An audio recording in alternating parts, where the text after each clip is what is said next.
Baik Dian dan Andi Malarangeng, saat ini saya berada bersama dengan Bupati Sigi, Bapak Irwan Lapata. Dimana kalau kita tahu struktur untuk kabupaten sendiri adalah salah satu kabupaten yang sangat dekat dengan ibu kota provinsi Sulawesi Tengah yaitu Kota Palu. Dan di tahun yang baru ini, 2023, kita akan mengetahui agar seluruh masyarakat yang ada di Sulawesi Tengah, terutama masyarakat yang ada di wilayah Kabupaten Sigi, memahami program-program kerja apa saja yang nantinya akan dijalankan oleh Bupati Sigi bersama dengan stakeholder terkait. Bapak sehat hari ini? Alhamdulillah sehat. Alhamdulillah. Pak, ini kalau kita bicara di program kerja Bapak sendiri untuk di tahun 2023, adakah program kerja baru atau memang ada hal yang ingin Bapak lebih angkat untuk di tahun 2023 ini sendiri, Pak? Iya, terima kasih. Kalau program-program yang kami laksanakan ini pertama tentu ada dasar berkaitan dengan visi daerah.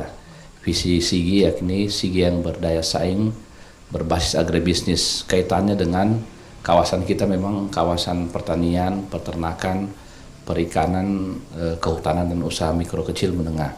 Ditambah lagi dengan kesiapan Sulawesi Tengah menyikapi menyongsong IKN, Ibu Kota Negara, tentunya pembangunan IKN. Nah, dari visi ini kita dorong di beberapa program inovasi.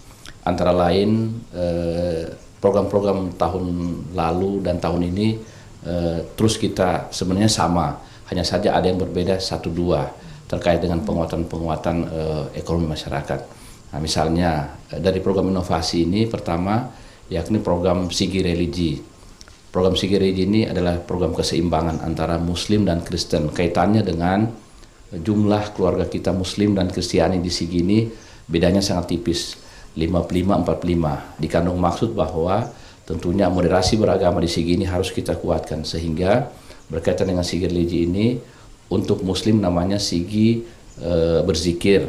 Berkaitan dengan penguatan-penguatan berzikir ini antara lain pembacaan Ratibul Hadat setiap habis sholat maghrib, kemudian pengajian di setiap wilayah, zikir dan lain sebagainya. Kalau Kristiani namanya Sigi beribadah. Kemudian program yang kedua yakni inovasi kedua yakni Sigi Hijau. Mungkin kalau saya jelaskan semua agak panjang, tapi saya potong-potong.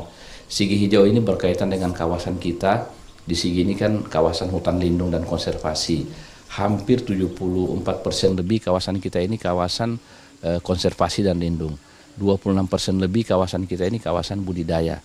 Makanya berkaitan dengan agribisnis tadi.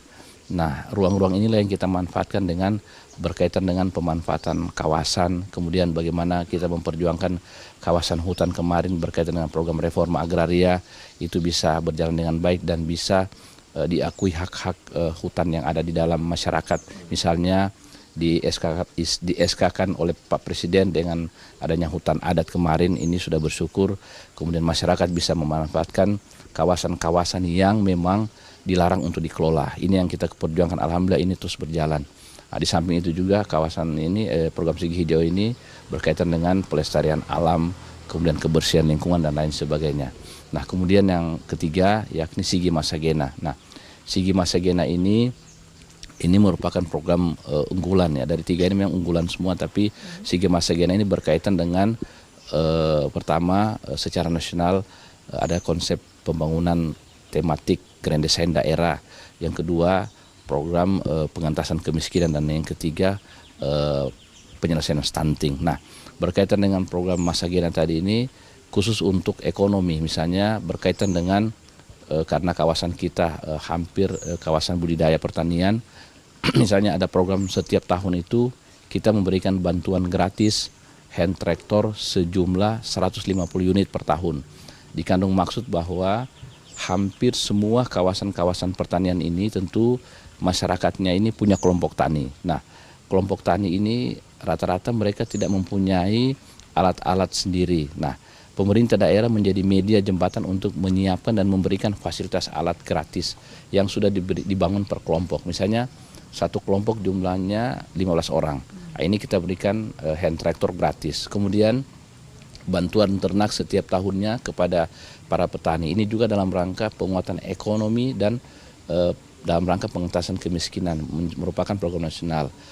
Bantuan ini kita dorong kepada para peternak ya, peternak yang ada di kawasan Sigi.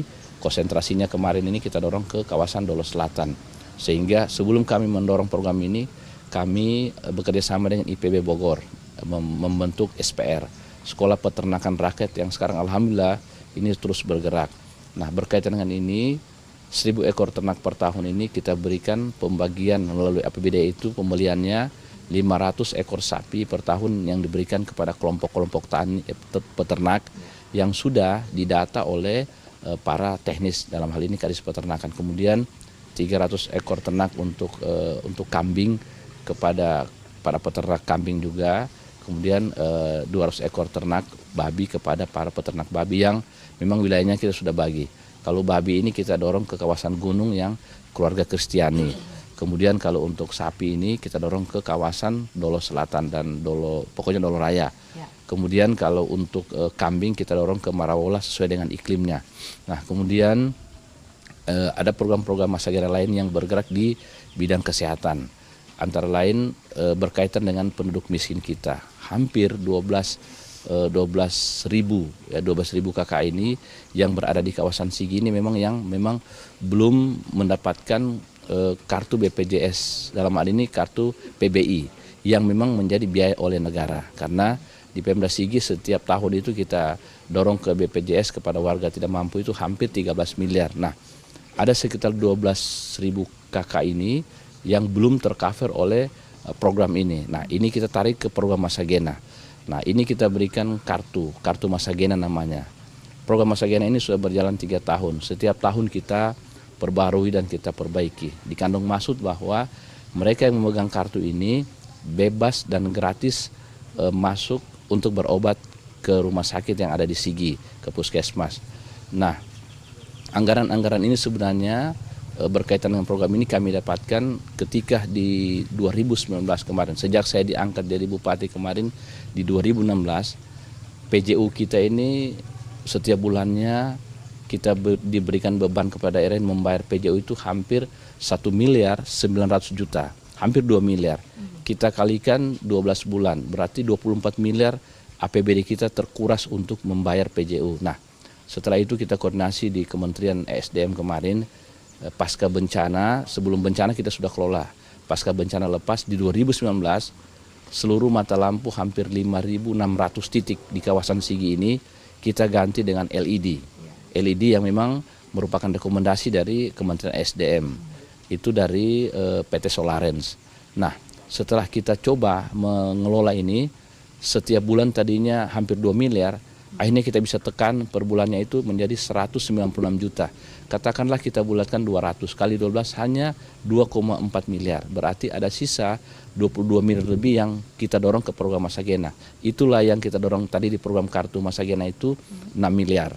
Berarti itu untuk lebih pengentasan atau kesejahteraan bagi masyarakat yang kurang mampu gitu ya Pak ya? Untuk masyarakat kurang mampu. Nah, 6 miliar ke situ, kemudian sisanya untuk program-program pendidikan. Nah, kartu Masagena ini sekarang di tahun ini kita kerjasamakan dengan Bank BNI.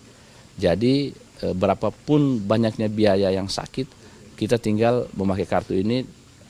Misalnya kalau kita berobat ke rumah sakit Torabelo, di dalam kartu ini sudah terdapat jumlah kakak yang pemegang kartu Masagena yang orang-orang tidak mampu. Ini tinggal mereka gesek, berapapun bayarnya dibiayai, ini akan terbayar. Walaupun kartunya itu tidak ada isinya, tapi ketika dibayar bisa. Kemudian kartu ini juga kita pakai untuk berobat kerjasama dengan Dr. Wahidin Makassar. Jadi misalnya di sana operasi-operasi besar, berat seperti tumor. Nah, itu dengan kartu ini kita bisa membayar mereka untuk berangkat ke sana, semua dibiayai oleh kartu Masagena, berapapun biayanya.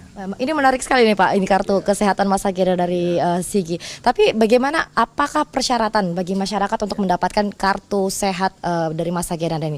Dan satu sekaligus menyambung pertanyaan itu Pak, lebih ke stunting. Ini bagaimana penanganan stunting juga bagi Kabupaten Sigi sendiri, mengingatkan angka kasus stunting cukup tinggi ya untuk di wilayah Kabupaten Sigi ini sendiri Pak. Ya, oke, makasih banyak. Jadi syarat kartu Masagena ini pertama saya sampaikan bahwa kita melalui seluruh kepala desa mendata masyarakat yang tidak mampu, yang tidak tercover di BPJS PBI tadi. Nah, dari data ini kepala desa melaksanakan musdas, musyawarah desa. Dari hasil musyawarah desa ini, data ini disampaikan ke Dinas Sosial. Setelah itu Dinas Sosial mengecek data ini berapa jumlah total yang harus masuk di kartu ini by name by address. Nah, mereka turun langsung ke KK yang ada. Setelah itu kita hitung berapa anggaran. Nah, tiap tahunnya ini kita dorong 6 miliar. Ini kita dorong ke Dinas Kesehatan sebagai media program. Kemudian dari Dinas Kesehatan nanti akan menyerahkan dana ini ke Bank BNI. Nah, ini sudah masuk terprogram karena kartu ini dari Dinas Sosial sudah kerjasamakan dengan Bank BNI, sehingga ada logo Bank BNI itu kartu ya sama seperti kartu ATM. Oke. Nah, sehingga masyarakat ketika membayar tinggal memakai kartu. Nah, kemudian dengan stunting. Oke. Dengan stunting memang secara nasional kemudian data kemarin kita memang yang tertinggi, tapi sebenarnya saya saja tidak hanya mengklaim bahwa memang terjadi perbedaan data dengan data yang dikelola oleh data Pemda dengan data yang nasional. Nah, sekalipun seperti itu ya kita tidak mengklaim lagi data ini yang baik atau tidak baik atau data ini yang benar.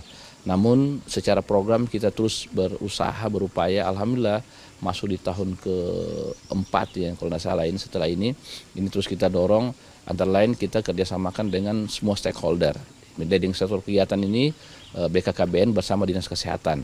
Nah, dengan Bappedah kita menyusun program, misalnya masing-masing dana desa juga kita dorong di penguatan stunting itu sendiri terkait dengan gizi buruk balita itu yang memang berkaitan dengan program-program posyandu. Kemudian di Dinas Kesehatan juga sudah didorong untuk penguatan gizi untuk anak-anak yang memang bergerak untuk itu, anak-anak balita yang memang melalui program Dinas Kesehatan melalui posyandu itu sendiri. Kemudian secara teknis dari Pemda kita mendorong semua wilayah-wilayah desa itu walaupun memang ini belum jalan total. Satu desa 3 hektar lahan ini ditanami untuk dalam rangka penguatan stunting itu sendiri. Misalnya kalaupun ada hasilnya menjadi nilai ekonomi, ini kan ada data sama kita, misalnya per desa itu berapa sih warga yang stunting. Nah, ini yang diintervensi oleh desa, kemudian diintervensi oleh Dinas Kesehatan dan dinas lainnya yang memang mengintervensi kegiatan itu. Kemudian juga program-program pertanian. Kemudian program-program pertanian ini berkaitan dengan penguatan pertanian itu di masing-masing wilayah karena banyak lahan-lahan kosong yang tidak dikelola di garap. Kemudian mendorong bagaimana air bersih bisa masuk ke desa, ke wilayah, karena stunting tidak hanya persoalan gizi buruk tapi persoalan kebersihan, pemahaman kesehatan, sosialisasi oleh Pemda melalui Dinas Kesehatan, Dinas BKKBN dan dinas terkait semua ya kita kelola.